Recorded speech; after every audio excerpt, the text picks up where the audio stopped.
স্বামী বিবেকানন্দ কখনোই নিজের দেশ ভারতবর্ষ সম্পর্কে হাস্য কৌতুক সম্পন্ন কথা সহ্য করতেন না।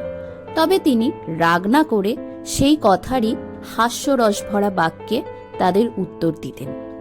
একবার মার্কিন যুক্তরাষ্ট্রে থাকার সময় একজন আমেরিকান স্বামী বিবেকানন্দকে জিজ্ঞাসা করেছিলেন, স্বামীজি, ভারতবর্ষের মানুষ সকল কিভাবে একসঙ্গে থাকে?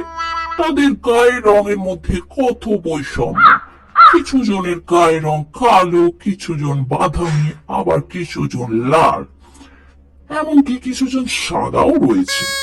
অথচ এখানে আমাদের এই মার্কিন যুক্তরাষ্ট্রে দেখো, সকলেরই গায়ের রং সাদা। সাহেবের এমন কথায় স্বামীজি বিন্দুমাত্র রাগ করলেন না। তবে তিনি তার বুদ্ধিমত্তার পরিচয় দিয়ে এমনই উত্তরটা দিলেন, স্যার, আপনি নিশ্চয়ই ঘোড়া দেখেছেন। ঘোড়ার গায়ের রং দেখবেন কোনোটা লাল, কোনোটা সাদা, কোনোটা বাদামি, আবার কোনোটা কালো, এইভাবে বিভিন্ন রঙের হয়। কিন্তু তবুও তারা সকলে একসঙ্গে থাকে। আর অন্যদিকে আপনি নিশ্চয়ই গাধা দেখেছেন, দেখবেন সব গাধার গায়ের রং এক। এখন আপনিই বলুন, গুণের দিক থেকে ঘোড়া না গাধা, কে বেশি উৎকৃষ্ট? স্বামীজির উত্তর শুনে সাহেব বাবু বোকা হয়ে ফ্যাল ফ্যাল করে তাকিয়ে রইলেন। একবার স্বামী বিবেকানন্দ বেরিয়েছিলেন তীর্থযাত্রার জন্য।